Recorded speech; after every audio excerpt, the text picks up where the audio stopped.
नमस्कार दर्शक बंधु, वास्तुशास्त्र एवं हिंदू धर्म शास्त्र रे वर्णित होईछि जे घरे कइंच रखिबा अत्यंत शुभ होइथाय।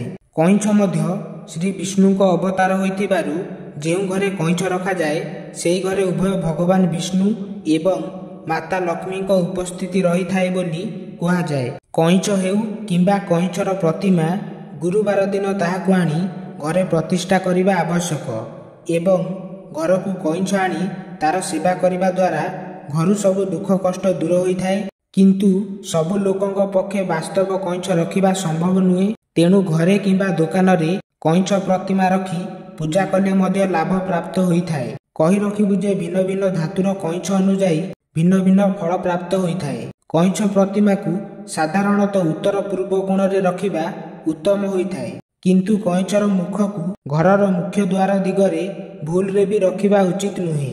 दुकान किंबा घरर अन्य स्थान रे कइंच को रखुथिबा पानी पात्र रे पानी को सबुदिन बदलाई दियंतु एवं जेपरी कइंच अधा बुड़ी रहिबो सेतिकी मात्रा रे पानी दियंतु। कइंच को गंगा किंबा गंगा जल मिश्रित साधारण जल रे रखंतु। किंतु सोईबा कक्ष रे रखुथिबा कइंच को सुकिला रे रखंतु। घर को प्रथम करी कइंच आनिले गंगा जल रे शुद्ध करी फूल रे पूजा करी रखंतु। सबु प्रकार धातुर कइंच अत्यंत शुभ होता है। घरे कइंच रखिबा द्वारा घरु नकारात्मक शक्ति दूर होता है एवं घरर सदस्यों आयुष मध्य वृद्धि होता है। कही रखिबु जे आजिकाली भिन्न भिन्न धातु एवं विभिन्न रंगर कइंच उपलब्ध अछि। मात्र से सबु केउ प्रकारर मनस्कामना पाई उपयुक्त ताहा जानिबा जरूरी अटे। 1 नंबर रे रहिछि संतान प्राप्ति।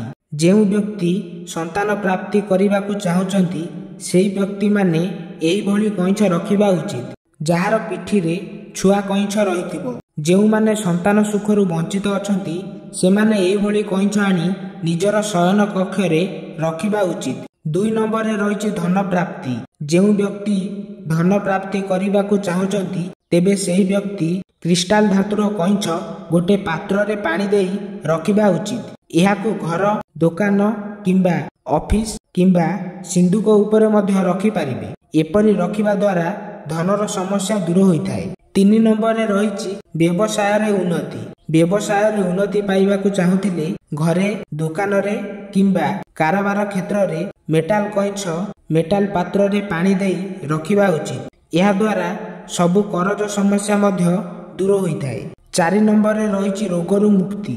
परिवारर सदस्य रोग रे पीड़ित होइथिले एक माटीर कइंच घरे रखंतु। 5 नंबर रे रहिछि नुआ व्यवसाय करिबा को चाहुथिले आपण माने नुआ व्यवसाय जदि करिबा को चाहुचंती घरे रूपार कइंच रूपार पात्र रे पानी देई रखंतु।